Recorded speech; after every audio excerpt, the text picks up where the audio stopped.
नमस्कार, स्वागत है आपका उत्तराखंड और जीएस के सॉल्यूशन में। 21 था कि निम्न में से कौन सा सुमेलित नहीं है। तो अगर हम यहाँ पर देखें तो आपका ऑप्शन नंबर सेकंड सुमेलित नहीं है। हिमालय क्लाउड वेधशाला की अगर हम बात करेंगे तो ये आपका बादशाही थौल कहाँ पर है? टिहरी जनपद के अंतर्गत ये आपका स्थापित यहाँ पर मिल जाता है। हिमालय नक्षत्र वेधशाला है देवप्रयाग की, तो 1946 में इसकी स्थापना यहाँ पर की गई थी आचार्य चक्रधर जोशी के द्वारा इसकी स्थापना यहाँ पर की जाती है। थर्ड, रक्षा जैव ऊर्जा अनुसंधान संस्थान हल्द्वानी और उच्च स्तरीय पौध शोध संस्थान श्रीनगर, ये श्रीनगर में 1979 का आपके पास मिलता है। देखो दो चीज़ें हैं, एक आपके पास कभी कभार क्या होता है ना कि जब रिवीजन रहता है कई सारी चीज़ों का साथ साथ में तो चीज़ें गड़बड़ हो जाती हैं। हमारे पास एक आपका जड़ी बूटी शोध एवं विकास संस्थान आता है, तो वो आपका गोपेश्वर में है, वो आपका 1989 का है। लेकिन अगर ये उच्च स्तरीय पादप शोध संस्थान आएगा तो ये 1979 का आपके पास मिल जाएगा। दूसरा, उच्च स्तरीय प्राणी उद्यान 1995 का आपके पास आ जाएगा। कहाँ पर? नैनीताल जनपद में या नैनीताल में आ जाता है। वो आपका जीबी पंत राष्ट्रीय उद्यान के नाम से भी हम उसको जानते हैं। दूसरा, जो हमने गोपेश्वर वाले की बात करी तो वहाँ पर भी दो चीज़ें आपको ध्यान रखनी है कि एक तो आपके पास आएगा कि जड़ी बूटी संग्रहालय।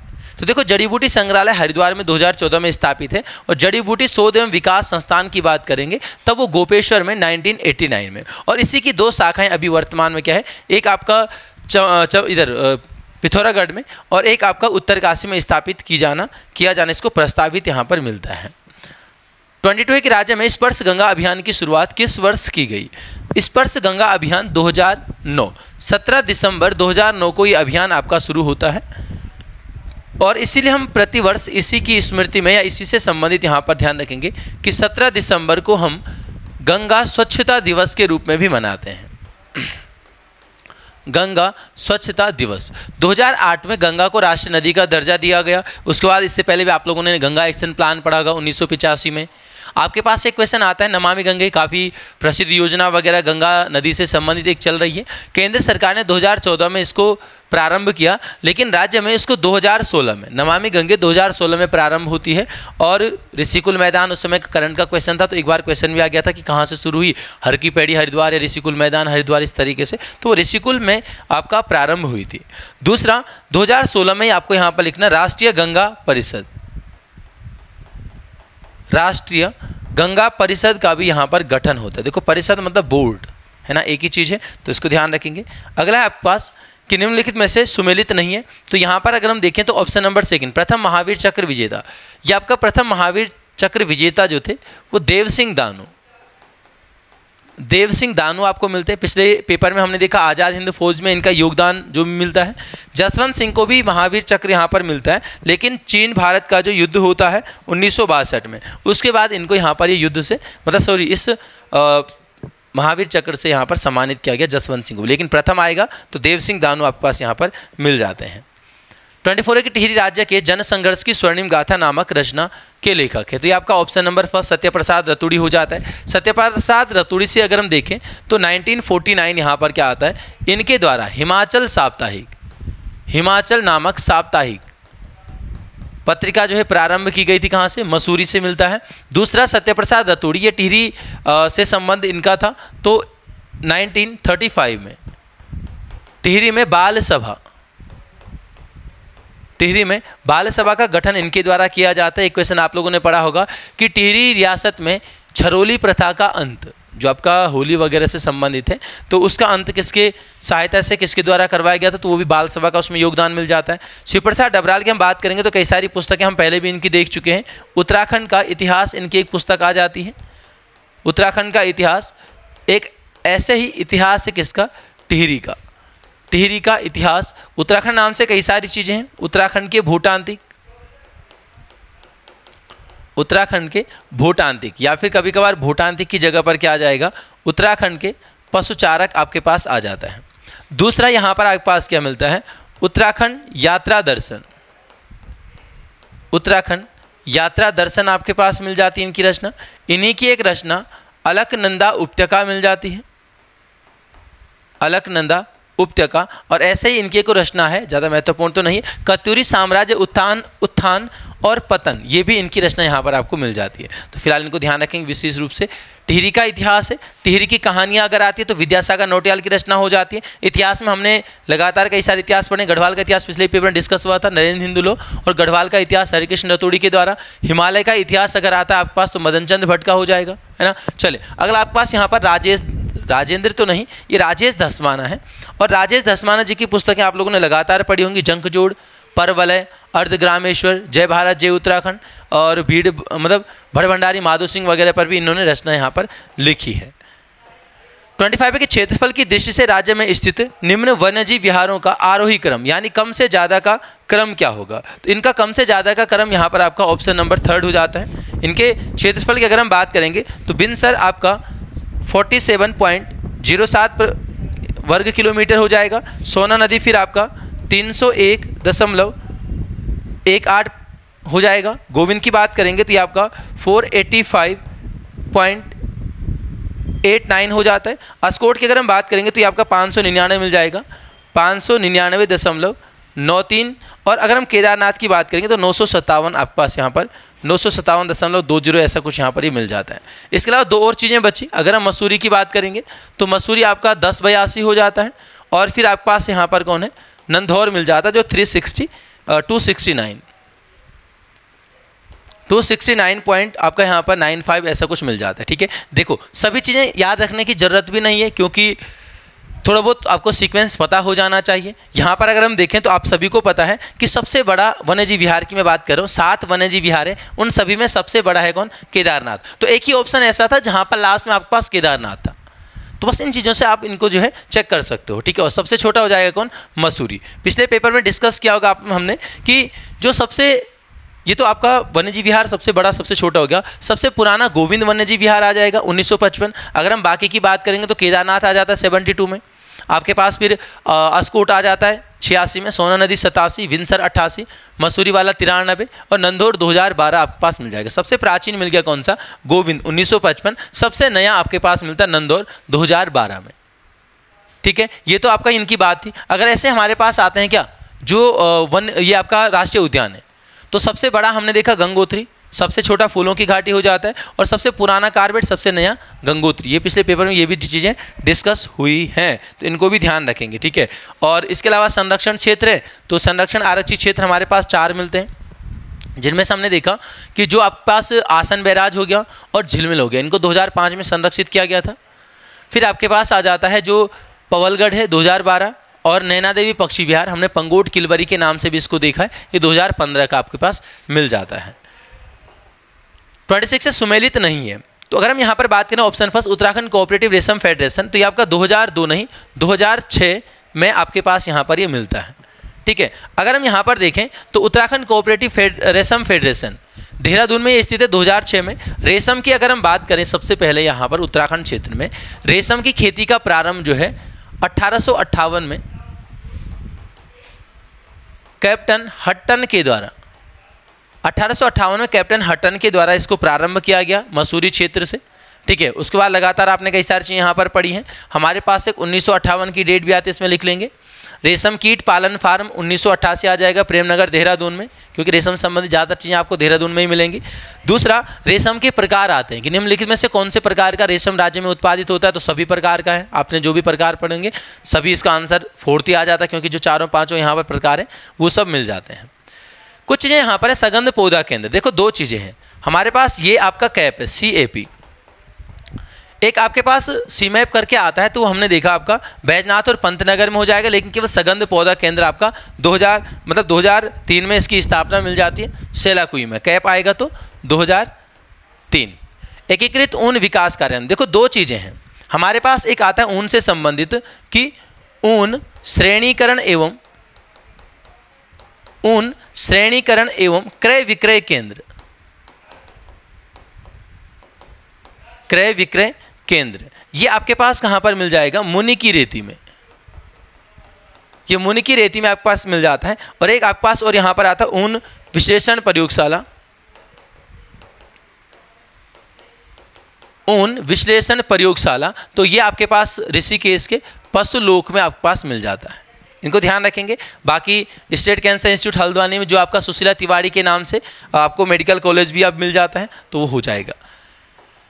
27 निम्नलिखित में से सुमेलित नहीं है यहाँ पर भी। तो अगर हम देखें ध्यान से यहाँ पर चीज़ों को पढ़ें तो बाकी चीज़ें आप लोगों ने पढ़ी होंगी सही से। हरिद्वार स्थित श्री गंगा मंदिर का निर्माण अगर हम देखें तो ये निर्माण किया था किसने? अकबर के सेनापति मान सिंह ने। मान सिंह के द्वारा कई सारे निर्माण हरिद्वार में किए जाते हैं। आप लोगों ने पढ़ा कि सबसे पहले यहाँ पर जो हर की पैड़ी वर्तमान में है, इनको भृतहरि की पैड़ी जाना जाता था। किसी विक्रमादित्य ने अपने भाई भृतहरि की याद में इनका निर्माण करवाया था। ठीक है, हरिद्वार वगैरह में अगर हम देखें फिर उसके बाद क्वेश्चन आता है कि हरिद्वार का आधुनिक हरिद्वार की स्थापना, हर की पैड़ी का पुनर्निर्माण यानी भृतहरि पैड़ी का पुनर्निर्माण करके उनको हर की पैड़ी जाना गया, और विल्व पर्वत पर स्थित मनसा देवी मंदिर, वो सारे काम है किसके? मान सिंह के।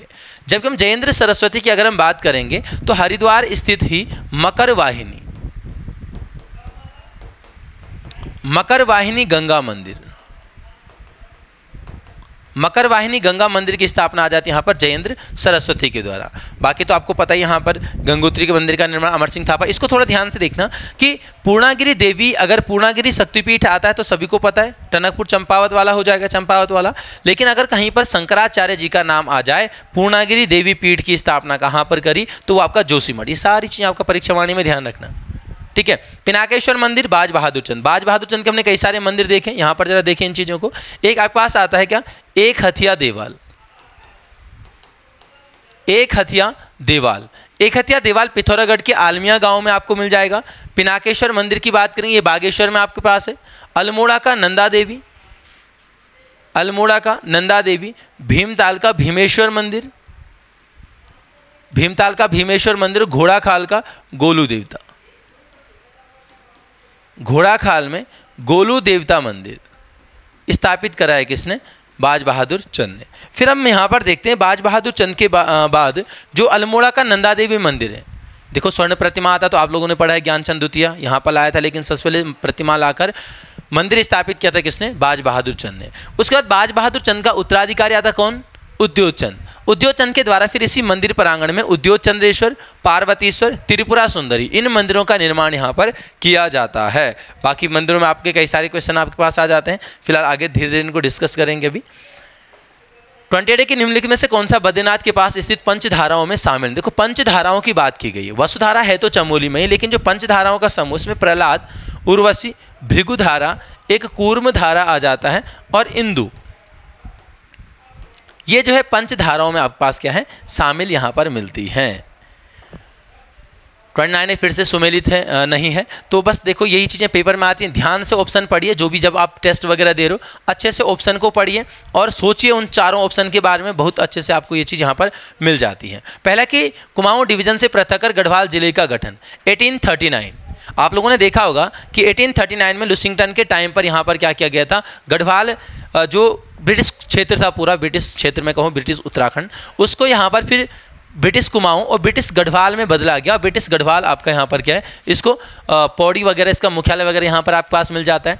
तो 1839 से इसके बाद आप लोगों ने देखा कि दोनों जगह के लिए, यानी ब्रिटिश कुमाऊं के लिए, ब्रिटिश गढ़वाल के लिए अलग अलग डिप्टी कमिश्नर की नियुक्ति भी की जाने लगी।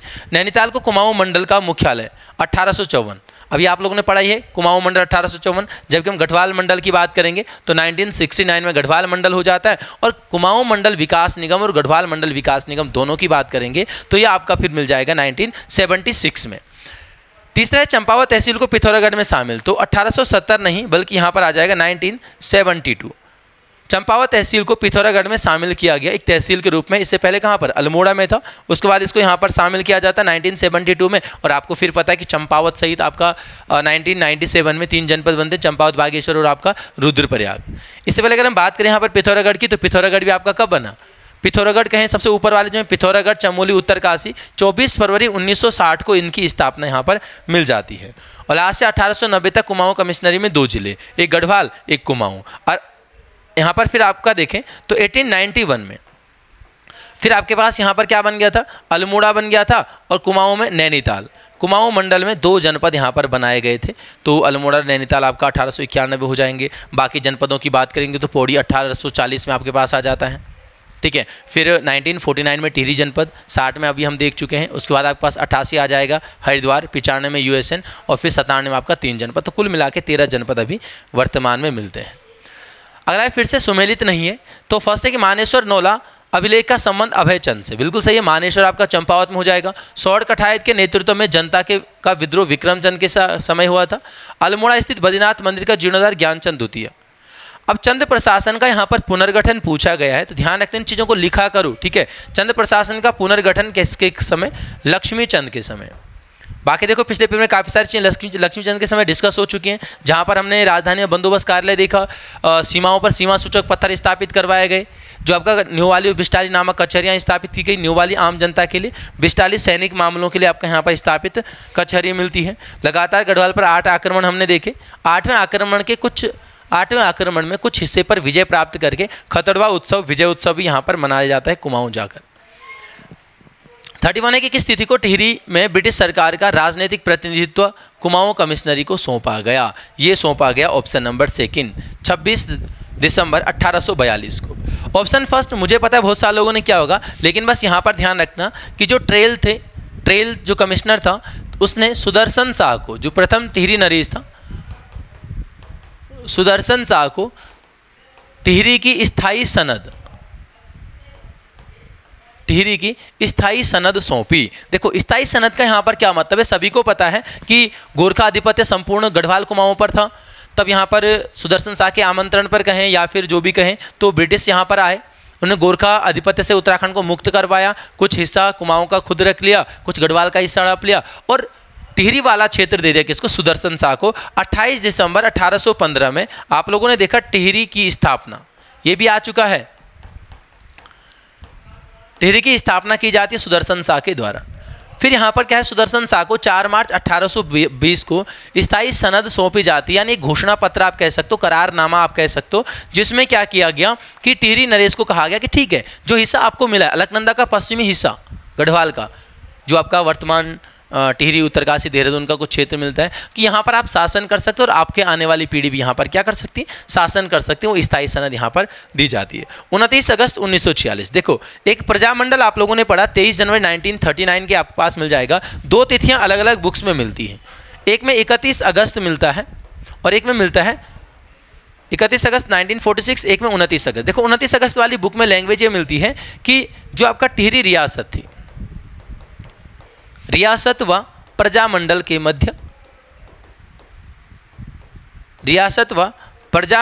मध्य समझौता, और इसको सीधे सीधे अगस्त समझौता भी कहा गया उत्तराखंड में, अगस्त समझौता। लेकिन एक फिर 21 अगस्त 1946 आती, यहां पर दिया गया है कि प्रजामंडल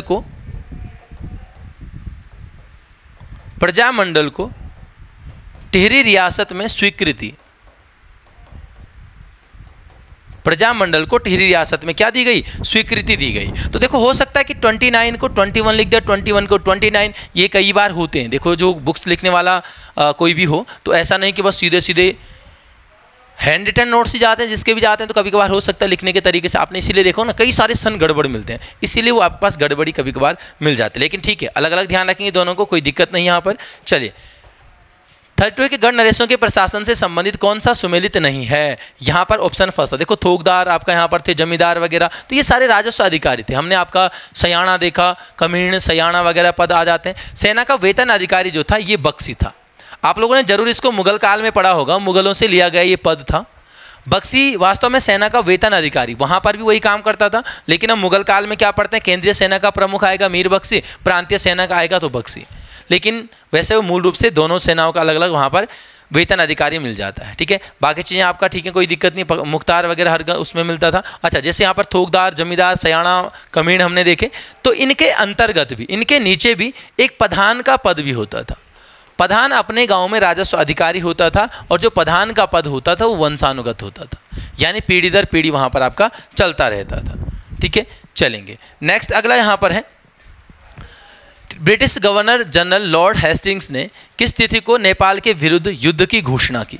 तो युद्ध की घोषणा यहाँ पर की जाती है 1 नवंबर 1814। ऑप्शन नंबर सेकंड आपके पास मिल जाएगा। अगर हम ऑप्शन फर्स्ट की बात करेंगे 30 नवंबर 1814, तो खलंगा दुर्ग जो आपका देहरादून में है था, खलंगा दुर्ग पर अधिकार किया जाता है। इसके बारे में आप लोगों ने पढ़ा होगा। खलंगा दुर्ग पर सबसे पहले 25 अक्टूबर 1814 में सेना भेजी जाती है, कर्नल मोबी के नेतृत्व में। कहीं पर इसी को कर्नल भावी भी लिखा है जयरावत जी की किताब में। उसके बाद आपके पास आता है 26 अक्टूबर को, ये नेतृत्व यहाँ पर दिया जाता है किसको, जिलेस्पी को। फिर जिलेस्पी का यहाँ पर दूसरा आक्रमण होता है 31 अक्टूबर को, और यहाँ पर जिलेस्पी की मृत्यु हो जाती है। जिलेस्पी वीरगति को प्राप्त हो जाता है। आप लोगों ने 2 क्वेश्चन आते हैं कि खलंगा दुर्ग किसने बनाया, गोरखा शासकों ने। खलंगा स्मारक किसने बनाया, तब ब्रिटिश अधिकारियों के द्वारा। और किस किस की स्मृति में, मेजर जिलेस्पी और बलभद्र थापा की स्मृति में यहाँ पर आपके पास मिल जाता है। ठीक हो जाएगा। तो आपके पास उसके बाद यहाँ पर क्या है, 30 नवंबर 1814 को खलंगा दुर्ग पर अधिकार। आपने इसके बारे में पढ़ा होगा हिस्ट्री वगैरह, जहाँ पर भी आपने पढ़ा उत्तराखंड हिस्ट्री, तो वहाँ पर आपको मिलता है कि जो किले के चारों ओर जो है ब्रिटिश सेना के द्वारा यहाँ पर क्या है, किलेबंदी वगैरह की गई थी। किसी को बाहर अंदर जाने के यहाँ पर मतलब बिल्कुल बंद कर दिया था। और अधिकतर जो यहाँ पर व्यवस्था जो थी गोरखा शासकों की इस मतलब दुर्ग को खोलने की, वो ये थी यहाँ पर क्या है कि जल की कमी हो गई थी और राशन पानी वगैरह जो भी कुछ थी, तो मतलब आवश्यक जो चीज़ें होती हैं वो सुविधाएं नहीं पहुंच पाई। इसलिए यहाँ पर आपके पास क्या मिल जाता है, ये इनको यहाँ पर दुर्ग खोलना पड़ा था, किसको, गोरखा शासकों को। ठीक है। ऑप्शन 4 आपके पास और आता है। देखो आपने संगोली की संधि पढ़ी होगी। संगोली की संधि में कई सारी तिथियां आ जाती हैं। सबसे पहले हमारे पास एक तिथि मिलती है राज्य से संबंधित 2 दिसंबर 1815। लेकिन यहाँ पर क्या होता है कि जो भी संधि समझौते होते हैं उसको नेपाल नरेश ने मानने से फिर इनकार कर दिया था। तब फिर से ब्रिटिश सेना के द्वारा काठमांडू पर चढ़ाई की जाती है और अंतिम रूप से 4 मार्च 1816 यहाँ पर लिख लेंगे आप कि संगोली की संधि अंतिम रूप से स्वीकार।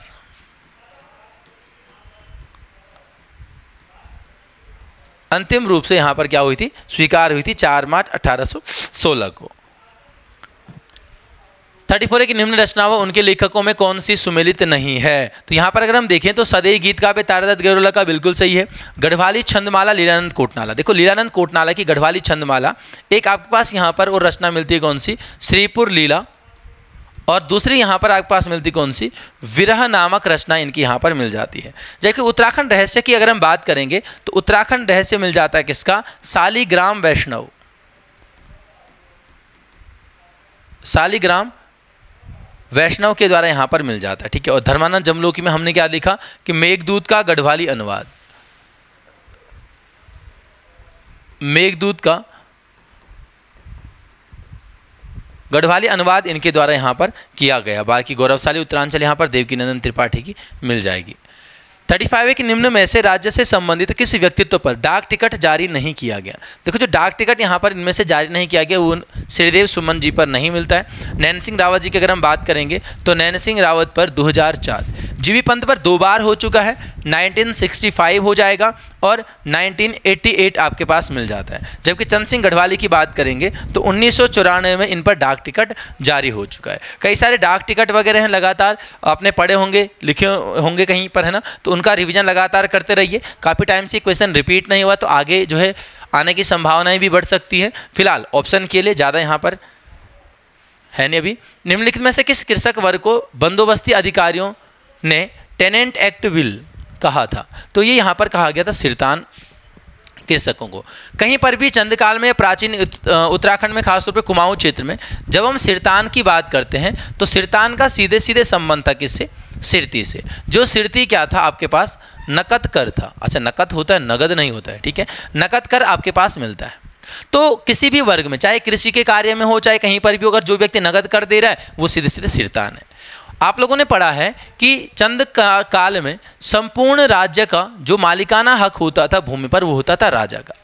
अब राजा क्या करता था, अगर किसी व्यक्ति को भूमि दान दे रहे हैं, रौत जो वीरता पुरस्कार था, विष्णु प्रीति, हरिद्वार का जिन्होंने पेपर दिया होगा वहाँ पर आया हुआ था, विष्णु प्रीति और गूंठ भूमि, ये दोनों मंदिर रख रखाव के लिए पुजारियों को दी जाने वाली भूमि थी। इस आधार पर अगर राजा किसी व्यक्ति को भूमि दे देता है तो वो व्यक्ति उस भूमि का मालिक हो जाता था, जिसको थातवान कहा जाता है। कई बार क्वेश्चन आ चुका है कि कुमाऊं में वह भूमि का वास्तविक मालिक कौन था, ये उसे कहा जाता है। तो राजा के द्वारा जो भूमि दी गई उसका मालिक है थातवान। अब ये व्यक्ति तो खुद कार्य करेगा नहीं भाई। यहाँ पर इसके अंतर्गत 2 प्रकार के किसान आते थे। एक आता था सिरतान, जो क्या करेगा, नगद कर लेगा, नगद कर देगा इसको थातवान को, और दूसरा आता था खेकर। या खाए कर, जो खाए हुए यानी जो अन्न के रूप में, जब अन्न उत्पादित हो जाता था उसके बाद टैक्स उसको देना होता था, किराया देना होता था उस भूमि का। और इन दोनों के अंतर्गत जो है कृषि कार्य करने के लिए जो कृषक मजदूर होते थे उनको कहा जाता था कैनी या खुरनी। इनको आप अलग से लिख लेंगे कि कृषक मजदूर, कृषि मजदूर कौन थे, कैनी या खुरनी। अब यहाँ पर बात आती है, कई बार आप लोगों ने देखा होगा कि स्थायी अस्थायी की भी बात की जाती है कि भाई स्थायी कृषक कौन था, अस्थायी कौन था। अब देखो सोचने वाली बात है कि ये व्यक्ति पहले पैसे देगा और ये व्यक्ति बाद में भी दे सकता है। ये ठीक उसी प्रकार है जिस प्रकार से आपके एक मोहल्ले की दुकान है। अब आप जैसे माना कहीं पर बाजार से जा रहे हो, आपके पास पैसे नहीं, आपने कहा कि अंकल थोड़ा सा एक पानी की बोतल दे दो या एक मैगी का पैकेट दे दो, बिस्किट दे दो, दूध दे दो, जो भी कुछ आपने मांगा कि अभी मैं शाम को पैसे दे दूंगा, क्योंकि आप उस व्यक्ति के लिए क्या हो, रेगुलर कस्टमर हो, स्थायी हो, तो आप वहाँ पर क्या है, वो व्यक्ति आराम से आपको दे सकता है कि ठीक है भाई बाद में देना। तो बाद में कौन दे रहा, खाए कर, इसलिए खाए कर को क्या कहा जाएगा, स्थायी कृषक यहाँ पर आपके पास मिल जाता है। लेकिन अगर कहीं पर माना कहीं पर दूसरे कहीं ऋषिकेश शहर घूमने गए, आप हरिद्वार में गए, कुंभ में, आपने कहा भैया जरा एक पैकेट दूध दे दे, अभी देता हूँ पैसा, क्या वो देगा, नहीं। क्यों, क्योंकि उसके लिए आप क्या नए नहीं हो, आप वहाँ पर उसके लिए स्थायी नहीं हो, आप उसके लिए क्या हो, अस्थायी हो। तो अस्थायी कृषक है सिरतान, जिससे पैसे पहले वो बोलेगा ना ना पहले पैसे लाओ भाई, ठीक है, और स्थायी हो जाएगा खाए कर, जो बाद में भी दे सकता है। तो ये कुछ चीज़ें यहाँ पर हैं। नेक्स्ट, ब्रिटिश काल में मवेशियों तथा चरवाहों द्वारा प्रयोग में लाए जाने वाले पानी के स्रोत, देखो खासतौर पर जहाँ पर भैंस वगैरह को नहलाया जाता था, इस तरीके के जो स्रोत थे वो चुपटोला कहा जाता था उनको। धारा या मंगरा की अगर हम बात करेंगे तो ये गढ़वाल क्षेत्र में जल स्रोतों को कहा जाता है। नोला की अगर हम बात करेंगे तो ये आपका कुमाऊं में जल स्रोत हो जाते हैं। कई सारे आपने पढ़े होंगे, ऐतिहासिक वगैरह भी मिलते हैं जिनका इतिहास से कुछ संबंध था, और बाकी अगर पढ़ने लगो तो दुनिया भर के मिलेंगे। अल्मोड़ा में ही 400-500 आपके पास मिलेंगे, लेकिन वो ज़्यादा महत्वपूर्ण है हाँ जो हिस्ट्री वगैरह से, जैसे कटकू नोला आप लोगों ने पढ़ा, जो पिथौरागढ़ में जब भारतीय चंद की सेना वहाँ पर होगी थी, इसलिए कटकू नोला उसको कहा गया। जानवी नोला पिथौरागढ़ में आपने जो है आपका अल्मोड़ा का भी देखा था, जिसको शिवनार कोट का, जिसको राष्ट्रीय महत्व का घोषित किया गया। तो बस वो मेन चीज़ आपको ध्यान रखनी। गूल नहर को या सुरंग वगैरह, नहर को मेनली यहाँ पर गूल कहा जाता था। 38 है कि फॉरेस्ट ग्रीवेंस कमेटी ने वन समस्याओं को निपटारे हेतु रिपोर्ट तैयार करने हेतु कितनी जिला समितियों की स्थापना की थी। तो कुल 3 समितियां यहाँ पर आपका स्थापित मिल जाती हैं। अगर हम बात करेंगे तो फॉरेस्ट ग्रीवेंस कमेटी 13 अप्रैल 1921 में गठित होती है। पी विडम, जो परसी विडम थे, जो उस समय क्या थे, कुमाऊं कमिश्नर थे, उनकी अध्यक्षता में इसका गठन होता है। और 28 अक्टूबर को 1921 को प्रांतीय काउंसिल में ये आपका यहाँ पर क्या करता है, रिपोर्ट सौंपता है। ठीक है, तो ये 2 चीज़ें ध्यान रखना। कुछ लोग बोलते हैं कि 1827 है, लेकिन 27 नहीं, वो 21 ही है। फिर से मैं वही कह सकता हूँ कि हाँ हो सकता है वो मिसप्रिंट, लेकिन 21 ही वहाँ पर आपका क्या है, सही है। अरे भारत छोड़ो आंदोलन के समय अल्मोड़ा के सल्ट में किसने जनता पर गोलियां चलाने का आदेश दिया था। तो बस सीधे सीधे यहाँ पर इस क्वेश्चन का पूछने का मतलब ये है कि भाई भारत छोड़ो आंदोलन के समय कुमाऊं कमिश्नर कौन थे, तो यहाँ पर मिलते हैं जॉनसन। पी विडम, हमने क्या देखा अभी फॉरेस्ट ग्रीवेंस कमेटी, लेकिन यहाँ पर महत्वपूर्ण जो घटना मिलती है वो क्या मिलती है, कुली बेगार। तो कई बार आप लोगों ने पढ़ा होगा कि कुली बेगार के समय जो है कुमाऊं कमिश्नर कौन थे, परसी विडम, और डायबिल थे यहाँ पर क्या, डिप्टी कमिश्नर। कुमाऊं के डिप्टी कमिश्नर आपको मिल जाते हैं डायबिल, किसके समय, कुली बेगार आंदोलन के समय आपको मिलते हैं। 40 की निम्न जल विद्युत परियोजनाओं में से कौन सुमेलित नहीं है। तो ऑप्शन फर्स्ट यहाँ पर सुमेलित नहीं है। बालीघाट परियोजना की अगर हम बात करेंगे तो बालीघाट है किस पर, सरयू नदी पर। सरयू नदी आपका जो बालीघाट है वो है कहाँ पर, बागेश्वर जनपद में आपके पास मिल जाएगा। बाकी मलारी चमोली में हो जाएगा, ये दोनों आपका उत्तरकाशी में लिमचा घाट और बरनी घाट। 41 है कि वर्तमान में उत्तराखंड का शिल्पकार वर्ग जिन्हें हरिजन कहा जाता है किस प्राचीन जाति के वंशज माने जाते हैं। तो किरात जाति से संबंध, देखो 2 चीजें हैं। अगर सामान्यतः क्वेश्चन आता है कि राज्य की प्राचीनतम जाति कौन सी है, तो वो मिलती है कौन, कोल। कोल को ही साहित्यिक ग्रंथों में क्या कहा गया है, मुंडा या सबर इसको कहा गया है। दूसरा, किरात की अगर हम बात करेंगे तो यहाँ पर आपके पास एक नाम मिलता है किसका, जॉर्ज ग्रियर्सन। जॉर्ज ग्रियर्सन ने इस जाति को क्या माना, प्राचीनतम। देखो 2 चीज़ें हैं, अगर सामान्य आए तो कोल, जॉर्ज ग्रियर्सन का नाम आए तो किरात आपके पास मिल जाएगा। किरात की उत्पत्ति अगर हम देखें तो इसकी उत्पत्ति से संबंधित कुछ यहाँ पर कथन आते हैं या फिर जो अवधारणाएं आती हैं। तो भागीरथी घाटी किरात की उत्पत्ति स्थल मिल जाती है। गंगा या पार्वती वगैरह को भी किराती कहा गया, नहीं किरात जाति से संबंधित माना गया है। खस जाति की अगर हम बात करेंगे तो खस राज्य की प्रथम आर्य जाति है, यानी आर्यों की वंशज इसको माना गया सबसे पहले ऐसी जाति प्राचीनतम जो मिली है। और खस जाति से आपने कई सारी चीज़ें देखी हैं कि इसको भी बृहद संहिता में क्या कहा गया है, तंगा। बृहद संहिता में तंगा के नाम से इसको संबोधित किया गया है। खस में आपने कई सारी चीज़ें देखी, यहाँ पर ग्राम विभाजन मिल जाता है, कई सारी सामाजिक प्रथाएं, देवदासी आपका हो जाता है, यहाँ पर टेकुआ, मतलब जो भी कुछ यहाँ पर प्रथाएं, सामाजिक प्रथाएं थी वो आपका खस के समय शुरू मिलती है। शक शासकों की बात करेंगे तो शकों के निवास की पुष्टि जो आपको मिलती है वो मिलती है किससे, राज्य के सूर्य मंदिरों से। खासतौर पे आपके पास क्या हो जाएगा, जैसे कटारमल वगैरह मिल जाता है। ऐसे यक्ष जाति के निवास की पुष्टि आप लोगों ने पढ़ा, अल्मोड़ा का जाखन देवी मंदिर मिल जाएगा, ठीक है। तो ये कुछ चीज़ें हैं। हाँ, एक भील जनजाति भी आती है, तो भील जो जाति है वो आपका भिलंगना, इसी नाम से नदी भी आपके पास मिल जाती है। तो भिलंगना का क्षेत्र, जो भिलंगना घाटी का क्षेत्र मिलता है, वहाँ पर भील जाति की उत्पत्ति भी राज्य में मिलती है। 42 है कि कार्तिकेयपुर शासक सुभिक्षराज देव के लेख में किस शासक को भारत की सभी दिशाओं के ब्राह्मणों को दान देने वाला कहा गया। तो ये यहाँ पर कहा गया देशत देव को। अगर हम बात करें भूदेव को, भूदेव का बैजनाथ अभिलेख मिलता है, अभी आगे भी हम इन चीज़ों को देखेंगे। तो यहाँ पर इसको क्या है, बुद्ध श्रमण शत्रु की उपाधि मिलती है, किसकी, भूदेव की। बुद्ध श्रमण शत्रु की उपाधि मिलती है भूदेव की, ठीक है। ललित सूर देव की अगर हम बात करेंगे, आप लोगों ने जरूर पढ़ा होगा, परीक्षावाणी पहला ही चैप्टर वगैरह में आपके पास मिल जाता है कि भूमि के उद्धारक के रूप में धरती पर बड़ा अवतार कहा गया किसको, ललित सूर देव को। तो इसको भी आप लोगों ने लिख लेना है। यहाँ पर अगला है, मोलाराम के किस चित्र को जेसी फ्रेंच ने सौंदर्य की प्रतिमा कहा है। इनमें से मोर प्रिया को सौंदर्य की परिक्रमा कहा, मतलब प्रतिमा कहा गया है। अगर हम बात करेंगे यहाँ पर और चीज़ों की, तो आपके पास एक दंपति मिलती है। दंपति में कौन दंपति थी, राजा प्रद्युम्न शाह व उनकी रानी का चित्र यहाँ पर बनाया गया है। मोलाराम, अच्छा ठीक है। बाकी जेसी फ्रेंच की अगर हम यहाँ पर बात करेंगे तो इनकी एक पुस्तक आती है हिमालयन आर्ट नामक पुस्तक इनकी मिलती है, ठीक है। बाकी तो आपने कई सारी कलाओं वगैरह से पुस्तकें लगभग पढ़ी हैं, उनको रिवीजन करते रहें, चीज़ें कभी ना कभी फिर से यहाँ पर रिपीट हो जाएंगी। अगला है कि फोर्थ, राज्य के किस स्थान से त्रिशूल व स्वास्तिक का अंकन प्राप्त के साथ 37 कप मार्क्स प्राप्त हुए। तो बाड़े छीना नामक स्थान है कहाँ पर आपका, अल्मोड़ा में। और यहाँ से जो है त्रिशूल और स्वास्तिक चिन्ह का अंकन, कप मार्क्स मिले हैं सारे, तो यहाँ से प्राप्त हुआ है। शकुन गाँव, ये भी आपका बगवाली पोखर अल्मोड़ा में है।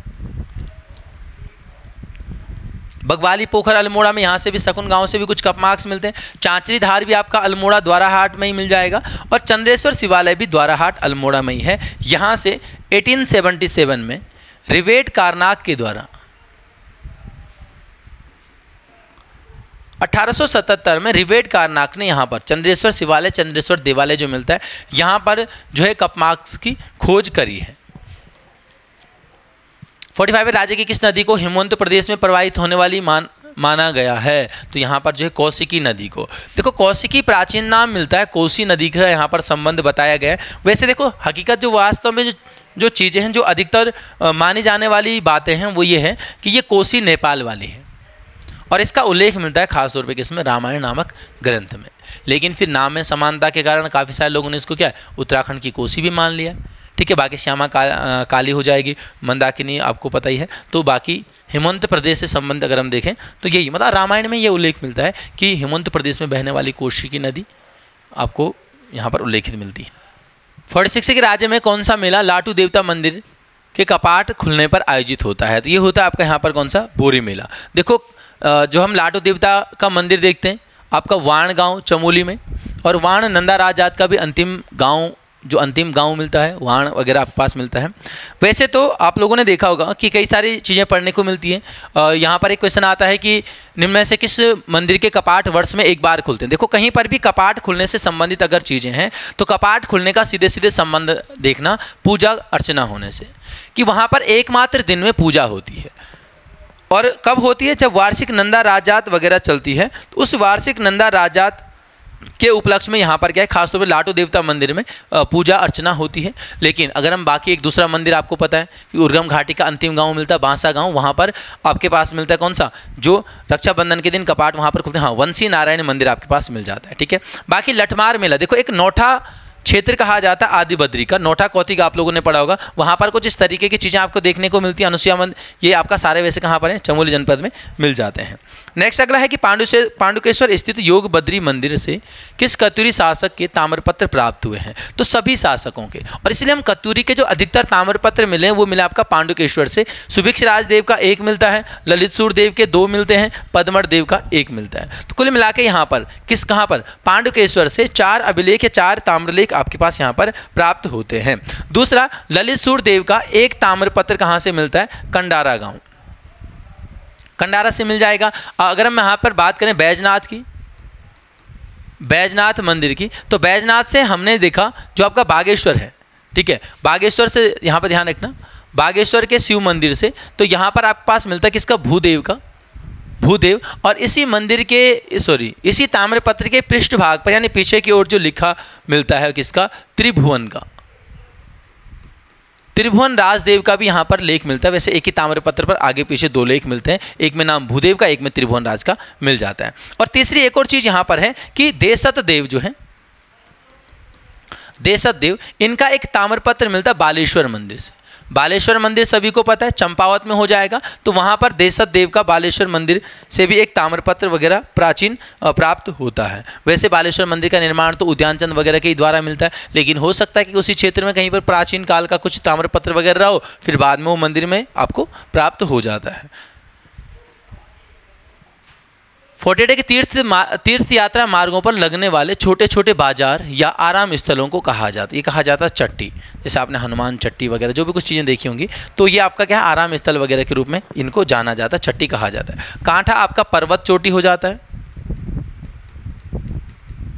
अगर हम यहाँ पर बात करें द्योके, तो देवीधुरा में जो बगवाल मंदिर होता है, बगवाल खेलने वाले लोगों को द्योके कहा जाता है। आम लोग तो कुछ भी नहीं, वो खाली ऑप्शन के लिए है।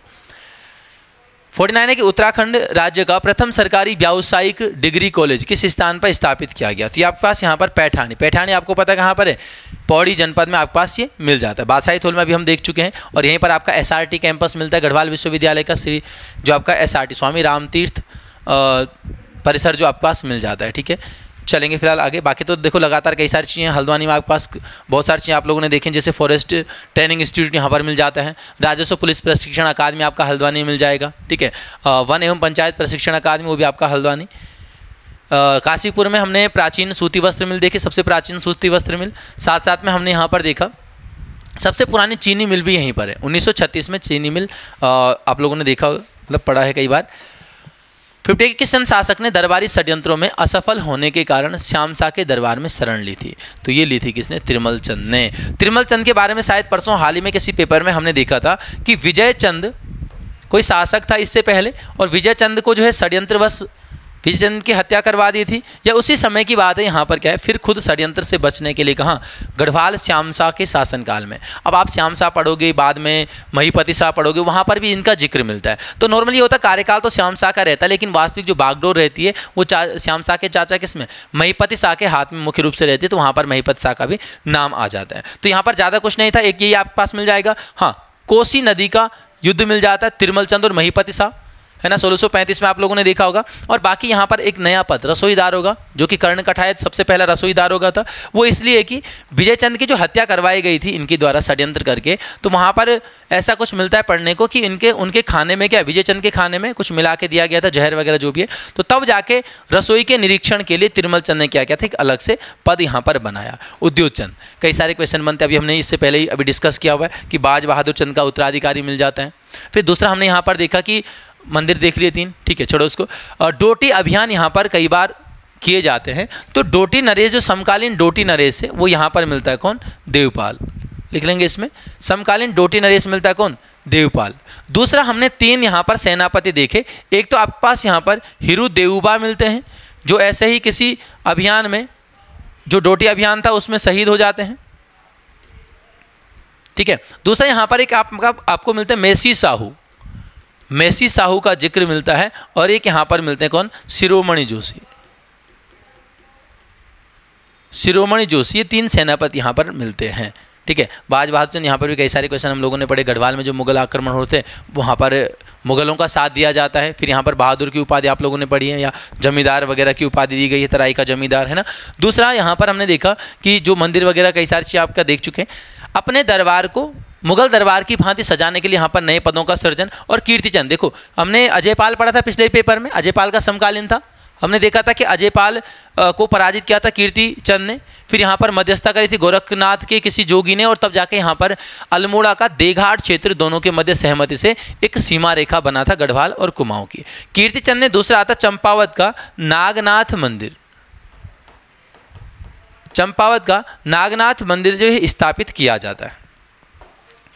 51 है कमिश्नर ट्रेल द्वारा कुली बेगार कुप्रथा को समाप्त करने है तो खच्चर सेना का गठन। तो यहाँ पर खच्चर सेना आ जाता है 1822 में ही आबकारी विभाग वगैरह भी आ जाएगा। यहाँ पर लिखना 1822 में जो ये खच्चर सेना का गठन किया गया था, ये गिलिन नामक अधिकारी, गिलिन के सुझाव पर, गिलिन नामक कोई अधिकारी था, गिलिन के सुझाव पर ये कार्य यहाँ पर किया जाता है। जैसे आप लोगों ने पढ़ा होगा कि गिलिन एक अधिकारी वगैरह था, इसने संपूर्ण राज्य का क्या क्या निरीक्षण किया। तो इसने देखा कि भाई जो गोरखा काल से चली आ रही प्रथाएं हैं, या फिर इससे पहले कत्यूरी काल से चली आ रही प्रथाएं हैं, जिससे जनता सबसे अधिक परेशान है, तो उनमें से इसने कुली बेगार को एक पाया, और उस कुली बेगार के एक ऑप्शन के रूप में खच्चरों की सेना को गठित करने का, लोगों के द्वारा सामान न ढोया जाए बल्कि खच्चरों के द्वारा। तो इस तरीके से यहाँ पर इसने सुझाव दिया था। ठीक है, चलेंगे आगे। द्रोण तथा गिरिज सागर, ये आपको पता है, देखो कहाँ पर है। अब देखो ऑप्शन के हिसाब से इसलिए भी दिए जाते हैं जानबूझ के, ताकि आप क्वेश्चन को अच्छे से पढ़ो। ठीक है, जनपद होगा उधम सिंह नगर, ठीक है, लेकिन काशीपुर में अगर जगह का स्थान, ठीक है। अब यहाँ पर मुझे पता है कि जिनका गलत होगा उनको थोड़ा सा चीज़ें बुरी लगेंगी कि नहीं जी ऐसा तो ऑप्शन में नहीं होना चाहिए, पेपर में नहीं आएंगे, वो मुझे भी पता है कि पेपर में इस तरीके के ऑप्शन नहीं आते हैं। लेकिन आपको पेपर की तैयारी करनी तो स्पष्ट, क्योंकि वो तो दो ऑप्शन होते हैं ना, वही गेम बिगाड़ देते हैं। तो कम से कम 4 ऑप्शन तक पढ़ो उन चीज़ों को, बिना पढ़े हम छलांग मार देते तो वो चीज़ गड़बड़ कर देते हैं। तो ध्यान रखेंगे इन चीज़ों का, मुझे उम्मीद है। ठीक है, चलिए आगे भी थोड़ा सा एक एक क्वेश्चन आपको इस तरीके से मिलते रहेंगे। 53 के कत्यूरी काल में सरभंग का संबंध था। सरभंग यहाँ पर आपके पास मिल जाता राजकीय चिकित्सक। पथ निर्माण अधिकारी यहाँ पर मिलता वर्मपाल। वर्मपाल या वर्तमपाल मिलता है, जो आपका सीमाओं पर मार्ग वगैरह का निर्माण करता था और उनकी रक्षा वगैरह का करना भी इसका काम था। राजदूत की बात करेंगे तो राजदूत यहाँ पर मिलते हैं कौन, दूतक, जो कि कत्यूरी काल की यहाँ पर बात की गई, यानी पांडुकेश्वर ताम्रपत्र में। कुछ और चीज़ें हमारे पास यहाँ पर हैं, यहाँ पर मिल जाते हैं। जैसे महामनुष्य है तो ग्राम प्रमुख, दिवीर, लेखक, महाप्रतिहार, द्वार रक्षक। अच्छा, इसमें एक आगे कॉमा कर लिख सकते हो, द्वार रक्षक भी था, और आगंतुकों के स्वागत के लिए भी ये पद यहाँ पर बनाया गया था। नरपति है तो नरपति आपके पास घाट अधिकारी हो जाता है, जो नदी घाटों की रक्षा करता है। कोटपाल, दुर्ग यानी किले का रक्षक। प्रांतपाल था गिरिद्वारों का रक्षक। ठीक है, तो यहाँ पर मिल जाएंगे और भी कई सारे पद आप लोगों ने देखो। ये कहाँ, एक यहाँ पर आता है प्रमातार, प्रमातार या प्रभातार आता है, ये आपका भूलेखा अधिकारी मिलता है, भूलेखा अधिकारी के रूप में। अगला है आपका कि राज्य में रेशम सहकारी संघ, तो ये भी आगे हम देख चुके हैं, यही वो फेडरेशन है आपका देहरादून में 2006 में जो आपके पास मिल जाएगा। हाँ, एक आपके पास और मिलता है कि राज्य में रेशम निदेशालय, तो राज्य में रेशम निदेशालय वो प्रेमनगर में 2001, देहरादून में ही मिल जाएगा 2001 में। 55 के रासविलास नामक रचना के रचनाकार हैं, तो रासविलास आपका यहाँ पर पार्थसारथी डबराल की रचना मिल जाती है। आगे चलते हैं फिलहाल। 56 से सिंधु सभ्यता जानी जाती है, यानी सिंधु सभ्यता इनमें से किस चीज़ के लिए जानी जाती है, तो सभी को पता है अपने नगर नियोजन के लिए। ऑप्शन की बात करें तो यहाँ पर एक एक करके देखें, तो अपने नगर नियोजन के लिए आप लोगों ने यहाँ पर देखा होगा कि नगर नियोजन व्यवस्था जो यहाँ पर थी, नगरों की ग्रिड पद्धति यहाँ पर अपनाई गई, ईंटों से यहाँ पर भवनों का निर्माण वगैरह मिल जाता है। ठीक है, या फिर आप लोगों ने एक और चीज़ यहाँ पर पढ़ी होगी कि सभी जो नगर थे यहाँ पर सिंधु घाटी सभ्यता के, उन सभी नगरों में अधिकतर जो भवनों के मुख्य द्वार थे वो मुख्य सड़क के विपरीत खुलते थे। लेकिन जब हम बात करें यहाँ पर लोथल की, तो लोथल के वहाँ पर क्या था आपका सड़क की ओर यहाँ पर मिल जाए। दूसरा यहाँ पर आता है कि मोहनजोदड़ो और हड़प्पा के लिए, देखो ये आपका प्रसिद्ध नगर यहाँ पर मिलते हैं। मोहनजोदड़ो आपका है या हड़प्पा पहला नगर था, इसलिए इसको हड़प्पा सभ्यता वगैरह भी कहा जाता है। मोहनजोदड़ो इस सभ्यता का सबसे बड़ा नगर यहाँ पर मिलता है, मोहनजोदड़ो। देखो दो तरीके के क्वेश्चन आते हैं कि ऑल ओवर अगर आता है तो मोहनजोदड़ो, अगर भारत की बात करें तो राखीगढ़ी आपको यहाँ पर क्या मिलता है, सबसे उत्कृष्ट यहाँ पर सबसे बड़ा नगर मिल जाता है। अपने कृषि संबंधी कार्य, देखो आपने यहाँ पर देखा कालीबंगन से जुते हुए खेत वगैरह मिलते हैं। अगर आप इसको डिटेल में पढ़ो तो यहाँ पर कई सारी चीज़ें मिलती हैं कि सरसों की खेती वगैरह इस तरीके की यहाँ पर जो है साक्ष्य मिलते हैं। और अपने उद्योगों के लिए तो उद्योग भी यहाँ पर आपने देखा होगा, कारखाने मिलते हैं ना, किसके, मन के बनाने के कारखाने वगैरह। तो इस तरीके से इसका यहाँ पर आंसर सभी था, यानी सभी चीज़ों के लिए सिंधु घाटी सभ्यता जानी जाती है। कुछ चीज़ें आती हैं यहाँ पर, अगर हम देखें तो आपके पास कृषि भी मिल गया, ठीक है, आपके पास यहाँ पर उद्योग कारखाने वगैरह भी मिल गए। दूसरा हमारे पास यहाँ पर व्यापार वगैरह भी मिल जाता है ना, पशुपालन से संबंधित साक्ष्य भी मिलते हैं। लेकिन अगर क्वेश्चन आप लोगों ने कई बार देखा होगा कि सिंधु घाटी सभ्यता का की अर्थव्यवस्था का मुख्य आधार क्या था, तो मुख्य आधार यहाँ पर व्यापार को माना गया।